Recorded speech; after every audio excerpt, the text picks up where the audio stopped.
नमस्कार, न्यूज 24 देख रहे हैं आप और आपके साथ मैं हूं सऊद मोहम्मद खालिद। शाम के 5 बजने को हैं, वक्त है शाम की ब्रेकिंग न्यूज का। अगले आधे घंटे आप देखेंगे दिन भर की सब बड़ी खबरें। बने रहिए हमारे साथ।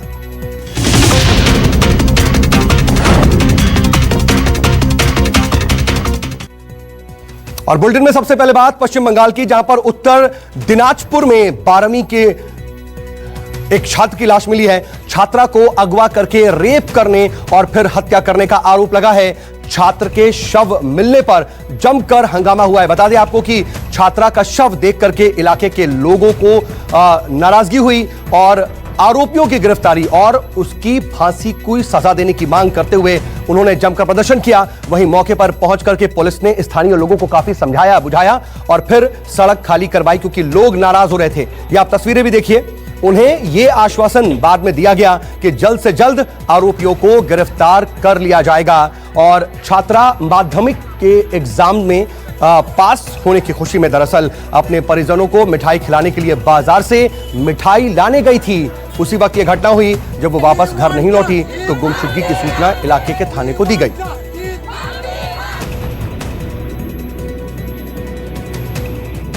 अमरदेव मेरे सहयोगी इस वक्त मेरे साथ जुड़ रहे हैं। अमर, इस वक्त की क्या स्थिति है, क्योंकि लोगों की नाराजगी तो थी, क्या इस वक्त हालात ठीक है? देखिए, अभी भी इलाके का जो स्थिति है वो तनावपूर्ण स्थिति है। जिस तरीके से आज जो सुबह इस छात्रा का जो शव इलाके में पाया गया, काफी आपत्तिजनक स्थिति में शव पाया गया था और शव के पास से 2 साइकिल, एक मोबाइल और एक आधार कार्ड भी पाया गया था, जिसको लेकर स्थानीय लोगों ने काफी मौके पे जो है बवाली किया। उसके बाद में जिस तरीके से धीरे धीरे जो स्थानीय लोगों ने वहाँ पे भीड़ इकट्ठा किया, सड़क जाम करके आरोपियों को पकड़ने और उनको सजा दिलाने की मांग करने लगे और लगातार जो है जो आंदोलन वो तेज होता चला गया। और जो सड़क पे जो गाड़ियां जो खड़ी थी उनमें जो उग्र लोग थे वो गाड़ियों में तोड़ फोड़ करके आगजनी किए।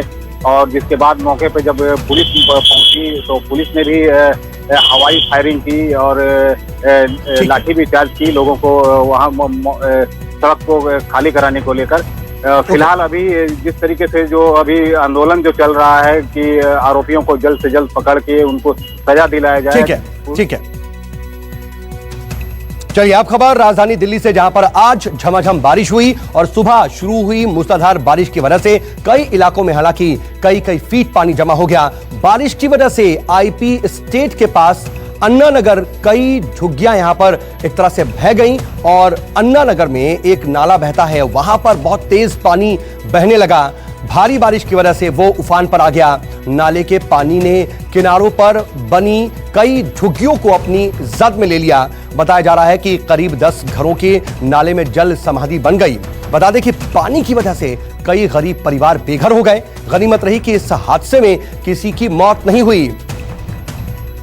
ये आप तस्वीरें देखिए, आईपी स्टेट की तस्वीर है, जहां पर पानी की वजह से कई लोगों के आशियाने उजड़ गए। दिल्ली के अन्ना नगर की झुग्गियों का ये वही इलाका है जो WHO की इमारत जो जहाँ पर कंस्ट्रक्शन चल रहा था उसके ठीक पीछे जो पूरा हिस्सा था वो पूरा बह गया। आप ये देख सकते हैं कि देखिए अभी भी वहाँ पर रहकर जो वो मिट्टी है वो धंस रही है और यहाँ पर भी जिस तरफ ये मकान बने हुए थे इन लोगों के, यहाँ पर भी देखिए दरार लगातार आ रही है और यहाँ से लोगों को हटा दिया गया है। जितने भी लोग यहाँ पर मौजूद थे, पुलिस ने तमाम लोगों को साइड कर दिया है।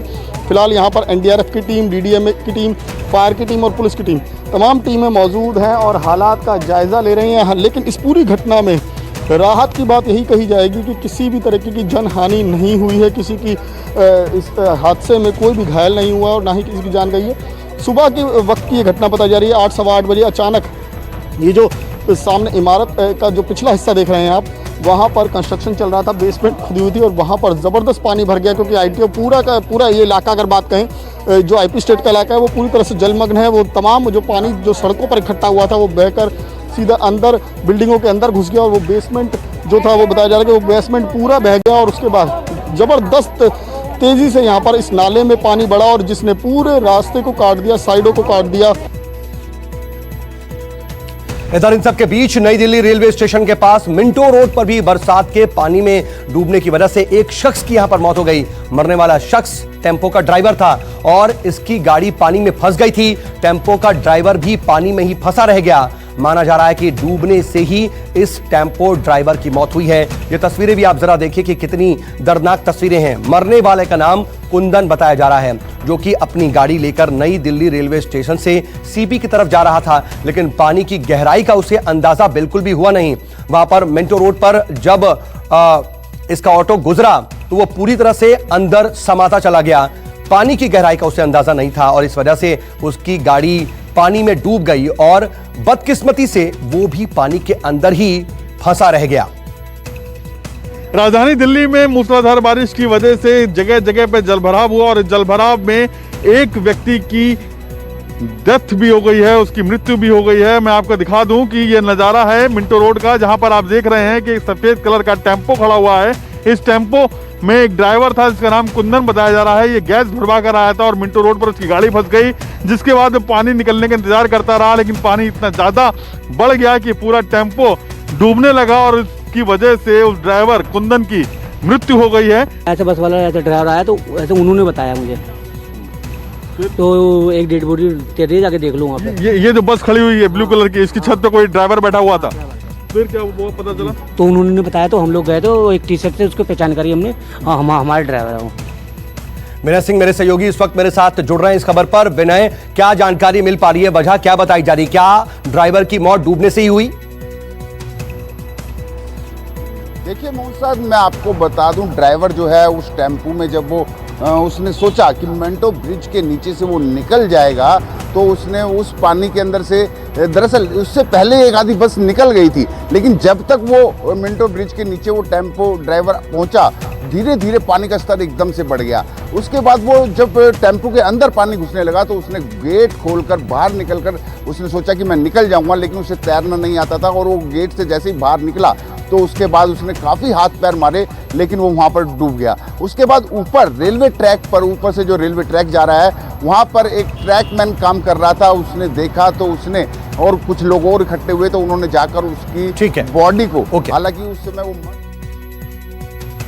ठीक है। इन सब के बीच आपको यह भी बता दें कि दिल्ली के मिंटो रोड पर भारी बारिश ने प्रशासन के इंतजामों की भी पोल खोल करके रख दी है और मिंटो और ब्रिज के नीचे इतना पानी भर गया कि डीटीसी की भी एक बस इसमें डूब गई। हालांकि गनीमत रही कि बस में कोई यात्री नहीं था। बस ड्राइवर और कंडक्टर बस की छत पर चढ़ गए, तब जाकर के उनको राहत मिली।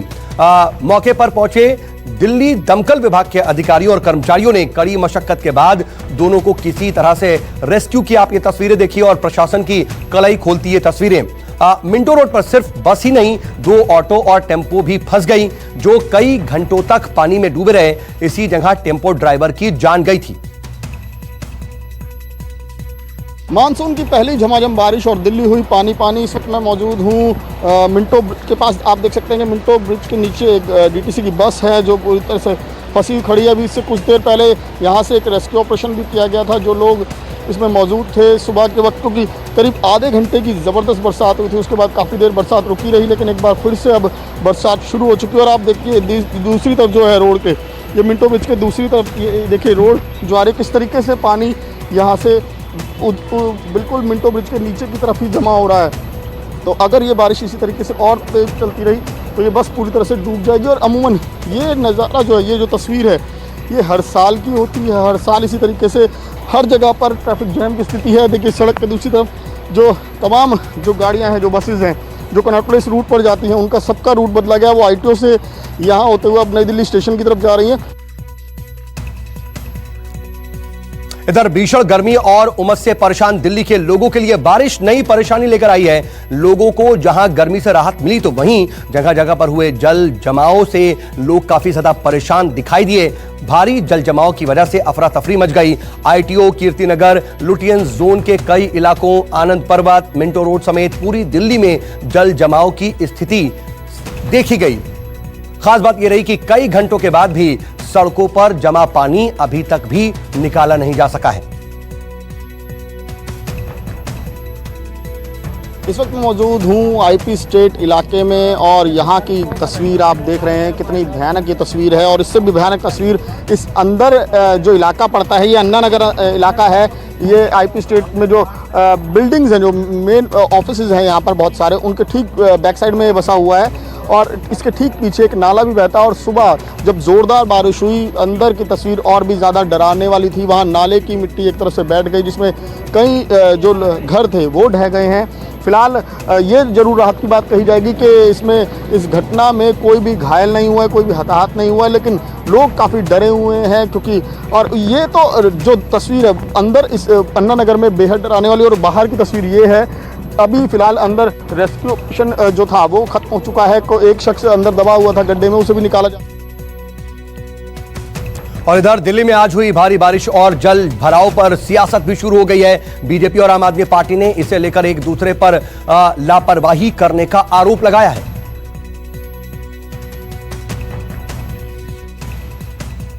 केजरीवाल जी को उद्वेलित करनी चाहिए और उनको विदिन 3-4 डेज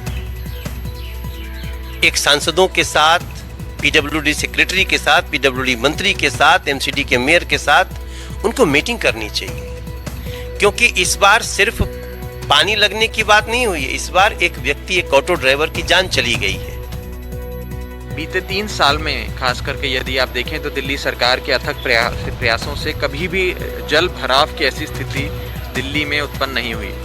और जल भराव एक प्रकार से जो समस्या जो सालों से दिल्ली में थी, वो आम आदमी पार्टी के आने के बाद कहीं ना कहीं बेहतर हुई है। इस साल जैसा कि हम सब जानते हैं कोरोना महामारी का काल रहा और कोरोना महामारी के चलते जिस मुस्तैदी से नगर निगम और दिल्ली सरकार और अन्य विभागों को मिलकर नालों की सफाई करनी थी, शायद उस मुस्तैदी से नहीं हो पाई क्योंकि जून तक सब बंद रहा। सारे अफसर, प्रशासन, कार्य के साथ। और दिव्या अग्रवाल मेरी सहयोगी मेरे साथ इस वक्त जुड़ रहे हैं इस खबर पर। दिव्या, ये राजनीति क्या बयां करती है? एक दूसरे पर सिर्फ ठीकराई तो फोड़ा जा रहा है, जिम्मेदारी लेने वाला कोई नहीं है।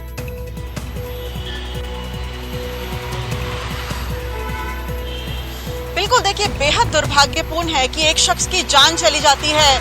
दिल्ली में जिस तरह से जल भराव होता है और हर साल मॉनसून आता है और मॉनसून से पहले तैयारियां करना तमाम सिविक एजेंसीज का काम है। कोरोना महामारी का हवाला देख के वो अपनी जिम्मेदारी से नहीं बच सकते हैं, चाहे एमसीडी हो, चाहे पीडब्ल्यूडी हो, चाहे रेलवेज हो या फिर एनडीएमसी हो, तमाम या फिर दिल्ली जल बोर्ड हो। इन तमाम सिविक एजेंसीज की ये जिम्मेदारी थी कि मॉनसून सर पर था तो ऐसे में पहले ही जो तैयारियां हैं वो कर लेनी चाहिए थी, लेकिन किसी ने इस बाबत ध्यान नहीं दिया और उसमें एक शख्स की जान चली गई। बीजेपी ने ये आरोप लगाया कि पीडब्ल्यूडी की वो रोड थी, इस वजह से आम आदमी पार्टी और दिल्ली सरकार को घेरा और दिल्ली सरकार ने कहा कि एमसीडी को तैयारियां करनी चाहिए थी क्योंकि वहां पर कई ऐसे पंप्स भी हैं जिसमें से केवल एक पंप चल रहा था। अगर वो सारे पंप चल रहे होते तो कहीं ना कहीं पानी को बाहर निकाल दिया जाता और पानी वहां नहीं भरता। लेकिन सबसे और इधर इन सब के बीच भारी बारिश की वजह से बरेली के कोविड हॉस्पिटल में भी पानी भर गया। वो पूरा हॉस्पिटल पानी पानी हो गया। यहां के जिस वार्ड में कोरोना पॉजिटिव मरीजों को रखा गया था, उस वार्ड की छत से दरअसल तेज धार से पानी गिरने लगा, जिसकी तस्वीरें इस वक्त सोशल मीडिया पर भी वायरल हैं। पानी की धार देख करके मरीज अपने बेड से हट गए। मामला बरेली के राजश्री मेडिकल कॉलेज का बताया जा रहा है, जहां पर कल हुई तेज बारिश की वजह से पानी निकालने वाला पाइप फट गया और वार्ड के अंदर ही पानी का झरना बहने लगा। ये जो वीडियो है ये मैंने भी देखा था, मुझे भी मिला था और मैंने इसके बारे में मालूम करा था। ये राजश्री मेडिकल कॉलेज का है। कल बारिश की वजह से जो है बारिश की वजह से एकदम पानी जो है वार्ड में आया था, जिसमें हमारे कोरोना के पेशेंट जो हैं एडमिट हैं और हमने तुरंत उनसे बात करी और उसका तुरंत समाधान करा। उन्होंने तुरंत समाधान भी कर दिया। उसमें कोई टेक्निकल जो है मैन्युफैक्चरिंग कोई प्रॉब्लम थी, जो पानी लीकेज हुआ, फिर उसके बारे में हमने उनसे स्पष्टीकरण मांगा है और उसके बाद में हम उसके खिलाफ जो भी है कार्रवाई करेंगे कि ये ऐसा जो है मतलब क्यों हुआ है, तो इसकी जांच कराई जाएगी। हमने उससे स्पष्टीकरण मांगा है। और जैसे जैसे कोविड के मामले बढ़ रहे हैं वैसे वैसे बेंगलुरु में शवदाह गृहों के बाहर लोगों की लंबी लाइन भी देखने को मिल रही है। और शवदाह से बाहर पहले एम्बुलेंस को कतार में खड़े हुए देखा जा रहा था। खड़े होकर अपनी बारी का यहां पर इंतजार करना पड़ता है, उसके बाद कहीं शव का दाह संस्कार हो पाता है। और इंतजार की एक बड़ी वजह यह भी है कि एक शव के दाह संस्कार के बाद उस पूरी जगह को सैनिटाइज भी किया जाता है, जिसमें वक्त लगता है। बता दें कि शवदाह गृह में लाने वाले शव कोविड और कोविड के अलावा भी होते हैं, जिसकी वजह से इस तरह की तस्वीरें देखने को मिल रही हैं।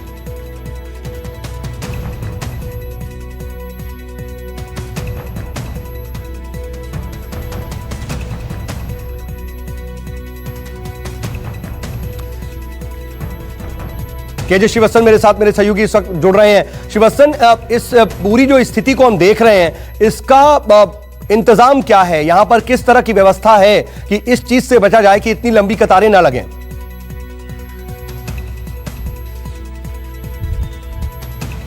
जी देखिए, व्यवस्था से पहले ये समझना होगा कि कर्नाटक में किस तरह से कोरोना के केस बढ़ते जा रहे हैं। कोरोना के केस के लिहाज से करीब 60,000 केस के यहाँ पर संक्रमण के मिल चुके हैं। देश में चौथा स्थान कर्नाटक का है, जबकि 5वां स्थान कर्नाटक में मरने वाले लोगों की संख्या का पूरे देश की बात करें 1200 से भी ज्यादा लोगों की अब तक संक्रमण के चलते मौत हो चुकी है। और जबकि रिकवरी रेट केवल 21,000 लोगों की रिकवरी हुई है, यानी कि 8वां स्थान है देश में। बेंगलोर की यदि मैं बात करें तो बेंगलोर भी तेजी से बढ़ता शहर है और वहां पर भी कोरोना के हर रोज 45 से 90 मामले तक सामने आ रहे हैं, पॉजिटिव नए मामले। तो ऐसे में यहाँ पर जो कोरोना संक्रमित लोग हैं उनकी मौतों की तादाद भी बढ़ती जा रही है। इलेक्ट्रिक क्रेमेटोरियम बहुत कम है वहाँ पर, 1-2 इलेक्ट्रिक क्रेमेटोरियम है। तो वहां पर जब एम्बुलेंस में इन लोगों को ले जाया जाता है जिनके शव को अंतिम संस्कार किया जाना है, तो ऐसे में वहां पर उसको पूरा सैनिटाइज करना काफी मुश्किल होती है। तो ऐसे में ज्यादा से ज्यादा कर्मचारियों को नियुक्त किया जाता है। इससे आगे अधिकारी भी कुछ नहीं कर। इधर अयोध्या में राम मंदिर निर्माण के लिए भूमि पूजन की तारीख तय हो गई है और भूमि पूजन का कार्यक्रम 5 अगस्त को रखा गया है। इस कार्यक्रम में खुद पीएम मोदी भी शामिल होंगे। 5 अगस्त को पीएम मोदी अयोध्या जा रहे हैं और इस कार्यक्रम में पीएम मोदी के अलावा गृह मंत्री अमित शाह, रक्षा मंत्री राजनाथ सिंह, संघ प्रमुख मोहन भागवत, बीजेपी के वरिष्ठ नेता लालकृष्ण आडवाणी और मुरली मनोहर जोशी भी भूमि पूजन कार्यक्रम में शामिल होंगे। यही नहीं, कार्यक्रम में शामिल होने के लिए 250 से 300 लोगों को खास निमंत्रण भी भेजा जा रहा है। इस दौरान पीएम मोदी अयोध्या में मंदिर के साथ 70 एकड़ के परिसर में होने वाले विकास कार्यों का भी निरीक्षण करेंगे। प्रभाकर मिश्रा मेरे साथ मेरे सहयोगी इस वक्त जुड़ गए हैं। प्रभाकर, ये एक बड़ा ग्रैंड इवेंट भी होगा और दहाइयों से इसका इंतजार हो रहा था, जो अब पूरा होने जा रहा है। निश्चित तौर पर पिछले साल जब सुप्रीम कोर्ट ने आदेश दिया था तो उसी समय से लोगों के मन में उम्मीद जग गई थी कि अयोध्या में राम मंदिर का निर्माण शुरू हो जाएगा। और अब जो लोग ये कहते थे कि मंदिर वहीं बनाएंगे, तारीख कब बताएंगे, तो अब तारीखें मिलने लगी और ये भी तय हो गया कि मंदिर बन भी जाएगा। तो 5 अगस्त को शिलान्यास होगा और उसके बाद जो बताया जा रहा है कि 3 से 3.5 साल के भीतर अयोध्या में भव्य श्री राम मंदिर का निर्माण हो जाएगा। और ऐसे में जो श्रद्धालु इंतजार कर रहे हैं अयोध्या में राम मंदिर का, उनकी हसरतें पूरी होंगी और वो पवित्र राम जन्मभूमि का दर्शन कर पाएंगे, वहां पर पूजा अर्चना कर पाएंगे। ठीक है, ठीक है। इधर एलएसी पर जारी विवाद के बीच कांग्रेस ने एक बार फिर से मोदी सरकार पर हमला बोला है। कांग्रेस प्रवक्ता रणदीप सुरजेवाला ने कहा है कि भारत की सरजमी पर चीनी कब्जे का दुस्साहस लगातार बना हुआ है और चीन ने डिप्सांग और पेंगोंग झील इलाके में न केवल जबरन कब्जा जमाया हुआ है, बल्कि चीन के अतिरिक्त सैन्य निर्माण से साफ तौर से खतरे का भी आभास है। सुरजेवाला ने यह भी कहा कि खेद की बात है कि मोदी सरकार चीनी दुस्साहस और कब्जे को लेकर केवल मीडिया के माध्यम से भ्रम का जाल पैदा करने में लगी है। चीनी कब्जे का दुस्साहस लगातार बना है। चीन डेप्सांग प्लेन्स तथा पेंगोंग सो लेक इलाके में न केवल जबरन कब्जा बनाए है, बल्कि चीन के अतिरिक्त सैन्य निर्माण से साफ तौर पर खतरे का आभास है। खेद की बात यह है कि मोदी सरकार व प्रधानमंत्री चीनी दुस्साहस और कब्जे को लेकर केवल मीडिया के माध्यम से भ्रम का जाल पैदा करने में लगे हैं। रमन कुमार मेरे पॉलिटिकल एडिटर इस वक्त मेरे साथ जुड़ रहे हैं। रमन, ये स्थिति क्या है? कांग्रेस लगातार आरोप लगा रही है कि अभी भी चीनी सेना मौजूद है भारत की सरजमी पर, वहीं सरकार बार बार ये कह रही है कि डी एस्केलेशन की प्रक्रिया चल रही है। जो आधार रणदीप सुरजेवाला ने बनाया है वो आधार है ऑल पार्टी की मीटिंग, जिसमें नरेंद्र मोदी ने ये बात कही थी कि हमारी भूमि पे चाहे चीन का कोई कब्जा नहीं है, लेकिन बाद में हमारे देश के विदेश मंत्री ने लिखित तौर पर ये स्वीकार किया कि कुछ भूभाग पे हमारा कब्जा, और फिर नेशनल सिक्योरिटी एडवाइजर और चीन के विदेश मंत्री से बातचीत के बाद चीन की सेना पीछे हटने के लिए तैयार हुई। उसको सरकार ने बड़ी उपलब्धि बताया। अब जो सैटेलाइट इमेज है उससे सुरजेवाला ने आरोप लगाया सीमा में, भारतीय सीमा में चीन का कंस्ट्रक्शन चल रहा है। चीन के करीब 20 से 25 हजार सैनिक मौजूद हैं, लेकिन सरकार इसके बारे में बता रही है। इसीलिए 5 सवाल सरकार से उन्होंने पूछा है कि सच्चाई बताएं आम जनता के सामने। ठीक है। इधर यूपी के वाराणसी से खबर, जहां पर नेपाली नागरिक के जबरन मुंडन कराने के मामले ने नया मोड़ ले लिया है और वाराणसी के एसएसपी अमित पाठक के मुताबिक वीडियो में दिख रहा कथित नेपाली युवक नेपाली है ही नहीं, वो भारतीय है। पुलिस टीम ने उसे हिरासत में लेकर पूछताछ की तो चौंका देने वाला खुलासा सामने आया। कथित नेपाली युवक ने बताया कि उसका नाम धर्मेंद्र सिंह है, वो साड़ी की दुकान में काम करता है। एसएसपी ने बताया कि लॉकडाउन की वजह से आर्थिक तंगी की वजह से संस्था के सदस्यों ने 1000 रुपए का लालच देकर वीडियो बना लिया उसका, और राज खुलने के बाद अब पुलिस विश्व हिंदू सेना के संस्थापक और मुख्य आरोपी अरुण पाठक की तलाश सरगर्मी से कर रही है। मानस श्रीवास्तव मेरे साथ, मेरे सहयोगी जुड़ चुके हैं। मानस, ये एक पूरा मामला यू टर्न ले चुका है, यहां पर ये शख्स भारतीय नजर आता है, अब पुलिस क्या कर रही है?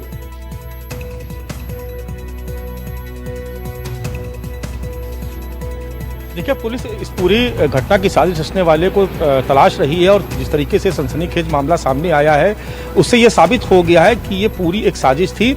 जिस युवक को नेपाली बता करके उसका मुंडन करा करके उसके सर पे जय श्री राम लिखा गया था, दरअसल वो नेपाली युवक नहीं था। वो उसके सामने आने के बाद ये बिल्कुल स्पष्ट हो गया है कि वो भारतीय मूल का नागरिक है, भारत में उसका जन्म हुआ है। उसके आधार कार्ड से लेकर के बाकी जो आइडेंटिटी होती है उस सबकी तस्दीक की जा चुकी। इधर कोरोना से जुड़ी एक अच्छी खबर आई है। दरअसल लंदन के इंपीरियल कॉलेज की कोरोना वैक्सीन ह्यूमन ट्रायल के दूसरे फेज में पहुंच चुकी है और वैक्सीन से जुड़े वैज्ञानिकों ने दावा किया है कि पहले चरण के दौरान वैक्सीन ने अच्छा प्रभाव दिखाया। ट्रायल के दूसरे फेज में 18 से 75 साल की उम्र के 105 लोगों को वैक्सीन की खुराक दी गई और इसके 4 सप्ताह बाद सभी प्रतिभागियों को बूस्टर डोज भी दिया जाएगा। बता दें कि इंपीरियल कॉलेज की टीम क्लिनिकल ट्रायल से जुड़े सभी प्रतिभागियों की सेहत पर कड़ी नजर भी रख रही है। पल्लवी झा मेरे साथ, मेरी सहयोगी जुड़ गई हैं। पल्लवी, ये अपने आप में अब तक की सबसे सुखद खबर कोरोना के वैक्सीन को लेकर के नाम नजर आ रही है। बिल्कुल साउथ, अगर हम देखें तो जिस तरीके से लगातार वैक्सीन पर काम हो रहा है और खास करके ऑक्सफोर्ड यूनिवर्सिटी के जब शुरुआती हम जब ये ट्रायल्स पे गए थे उस वक्त भी लगातार ये दावा किया जा रहा था कि जो ट्रायल होने से पहले जो जिस तरीके के परिणाम देख रहे थे वहाँ के वैज्ञानिक और जानकार, वो कह रहे थे कि लग रहा है कि ह्यूमन ट्रायल में भी उसी तरीके का परिणाम दिखेगा। तो जाहिर तौर पर जो पहला परिणाम दिख रहा है ह्यूमन ट्रायल पर, वो जाहिर तौर पर बहुत अच्छा परिणाम है और आने वाले समय में ये माना भी जा रहा है कि वो परिणाम इसी तरीके से सुखद होंगे। बहरहाल सिर्फ ये ऑक्सफोर्ड यूनिवर्सिटी की बात नहीं है, बिल्कुल अलग अलग जगहों पर जिस तरीके से ट्रायल चल रहे हैं वहां से भी अच्छी खबर आनी शुरू हो गई है। खबर बिहार से, जहां पर कोरोना की बेकाबू रफ्तार के बीच आज एक केंद्रीय टीम पटना पहुंची है। केंद्रीय स्वास्थ्य मंत्रालय के संयुक्त सचिव लव अग्रवाल की अगुवाई में यह टीम बिहार में कोरोना के हालात की समीक्षा करेगी। यह टीम पटना के कंटेनमेंट जोन के अलावा गया और बाकी दूसरे जगहों का दौरा कर हालात का जायजा लेगी। सौरभ कुमार मेरे सहयोगी मेरे साथ जुड़ गए हैं। सौरभ, ये टीम जो पहुंची है इससे क्या कुछ फर्क पड़ेगा, कुछ अंदाजा है?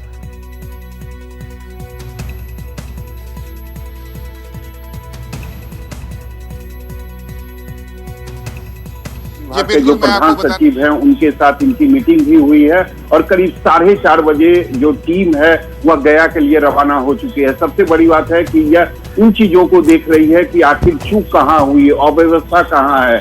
आखिर कोरोना के मरीज बिहार में इतनी ज्यादा संख्या में बढ़ रहे हैं तो उनके लिए जो व्यवस्था होनी चाहिए, अस्पतालों में जो व्यवस्था होनी चाहिए, क्या वो मुकम्मल है या नहीं। इसके अलावा मैं आपको बात करूंगा कि कल सुबह जो टीम है वह गया के अस्पतालों का दौरा करेगी और उसके बाद गया में जो कंटेनमेंट जोन है वहां का भी दौरा करेगी और उसके बाद जो ताजा स्थिति है उससे अवगत करेगी कि आखिर कमी कहाँ कहाँ रह रही है। जो व्यवस्था बिहार सरकार के स्वास्थ्य विभाग की होनी चाहिए, क्या वो व्यवस्था मुकम्मल है या उसमें। ठीक है सौरभ। नमस्कार, मैं हूं मानक गुप्ता। अगर आपको हमारा ये वीडियो पसंद आया हो तो इसे लाइक और शेयर जरूर करें और हाँ, हमें सब्सक्राइब और फॉलो करना ना भूलें ताकि आप देश और दुनिया की कोई खबर मिस ना करें। तो जुड़े रहिए हमारे साथ और देखते रहिए News 24।